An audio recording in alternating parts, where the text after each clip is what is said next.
कचरावेचक महिला पावसाळ्यात विक्रीयोग्य प्लास्टिक कचरा विक्री करू शकत नाहीत.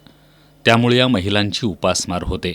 त्यामुळे शासनानं आदिवासी तसंच अनुसूचित जमातीमधील कुटुंबांच्या धर्तीवर कचरावेचक महिलांसाठी खावटी योजना सुरू करावी अशी मागणी वसुधा कचरावेचक संघटनेनं केली आहे. जिल्हाधिकारी अमोल येडगे यांना या मागणीचं निवेदन सादर करण्यात आलंय. या मागणीचा विचार झाला नाही तर ठिय्या आंदोलन करू असा इशारा या निवेदनाद्वारे करण्यात आलाय. महिला जर 100 टन जर कचरा गोळा करत असेल तर कचरावेचक महिला संघटन झाले वसुधा कचरावेचकमध्ये संघटन झालेल्या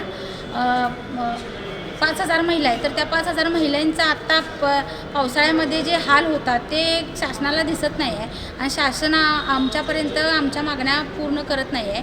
त्यामुळं आम्ही शासनाला आम्ही सांगायला निवेदन द्यायला आलो आहे की पावसाळ्यामध्ये कचरावेचकांचे हाल होतात. त्यामुळे कचरावेचकांना खावटी योजना लागू करून द्यावी. जर नाही लागू करून दिली तर आम्ही ठिय्या आंदोलन करणार आहोत. यावेळी अक्काताई गोसावी, भारती कोळी, दीपाली माने, हसीना शेख, महादेवी कांबळे, स्नेहल जाधव यांच्यासह अन्य कचरावेचक महिला उपस्थित होत्या.